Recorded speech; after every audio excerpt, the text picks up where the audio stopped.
Imagine waking up tomorrow and discovering that the sun never rises. No morning light, no bright blue sky, just darkness.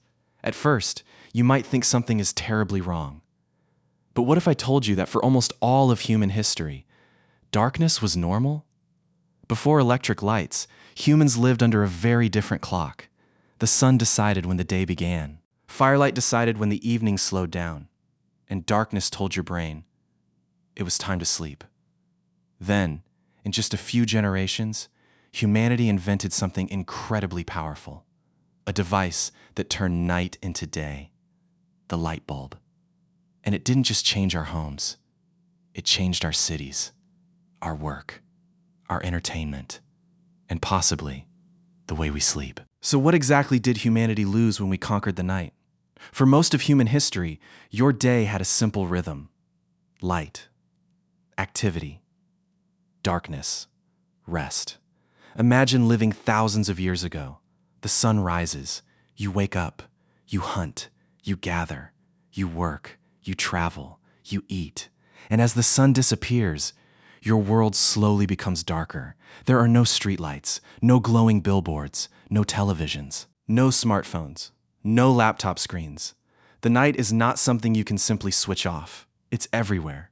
Your ancestors couldn't decide to work until 2 a.m. because they had an important email.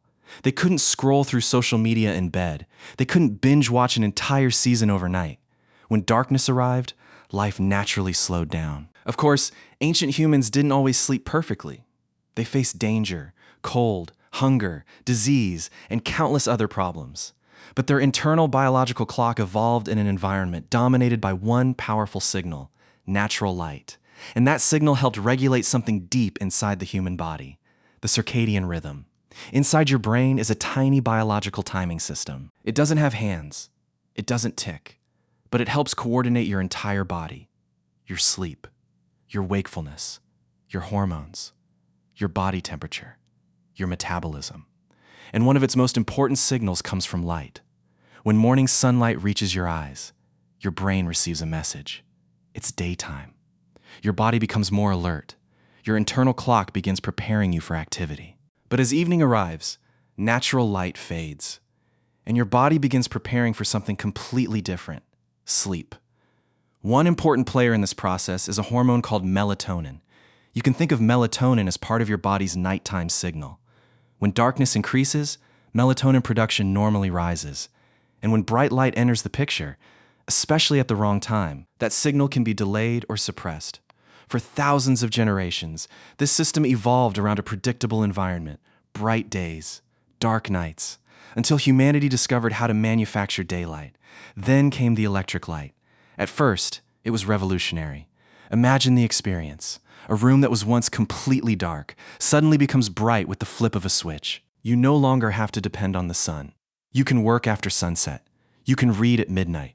Factories can operate through the night. Cities can remain active long after darkness falls. The night became productive. And this was an incredible achievement. But something else happened. The boundary between day and night started disappearing. Before electric lighting, darkness placed a natural limit on human activity. After electric lighting, that limit became optional. And once night became optional, human behavior began to change.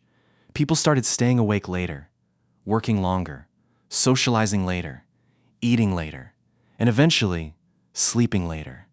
The light bulb didn't destroy our biological clock overnight, but it gave humanity something we had never possessed at this scale: the ability to ignore the night. Now look at your bedroom. It's nighttime. But is it really dark? Maybe there's a streetlight outside your window, a glowing alarm clock, a television, a laptop, and then your phone. You tell yourself, just 5 more minutes. You open an app, scroll, swipe, watch a video, then another, and another. Suddenly, it's 1 a.m. Your body may be tired, but your brain is still receiving signals associated with wakefulness. And this is where modern lighting becomes particularly interesting. Not all light affects the body in exactly the same way. Short wavelength light, often described as blue-enriched light, can be particularly effective at influencing the circadian system. Your brain doesn't necessarily know that the light is coming from a smartphone. It doesn't know that you're watching a video. It simply detects light. And depending on its intensity, timing, and spectrum, your biological clock can interpret that light as a signal that nighttime hasn't fully arrived. The result? Your body may delay its preparation for sleep. This is where the story of the light bulb takes another turn. The original electric light was already powerful, but modern technology went further. We created screens, LED lighting, tablets, smartphones, computers, devices that can produce bright, blue-enriched light directly in front of our faces. Imagine your brain as a security guard. All day, the guard sees bright light. The guard thinks, daytime, stay alert. Then the sun goes down. The environment becomes dark. The guard changes its mind. Nighttime, prepare for sleep. But now you sit in bed with a glowing rectangle just inches from your face. Your brain receives a confusing message. The clock says, midnight, but your eyes are saying, there is still light. This doesn't mean one glance at your phone will destroy your sleep. And the science is more complicated than simply blaming blue light. The intensity of the light matters, the timing matters, the duration matters, and your individual sensitivity matters. But the basic idea is important. Light at night can interfere with the biological signals that help your body know when it's time to sleep. And modern life gives us more nighttime light than ever before. But here's where the story gets even more fascinating. Maybe you have heard that humans always slept for exactly 8 continuous hours. That's probably too simple. Historical and anthropological evidence suggests that human sleep patterns have varied across cultures and time periods. Some people may have experienced segmented sleep. Some communities had different sleeping schedules. Some people slept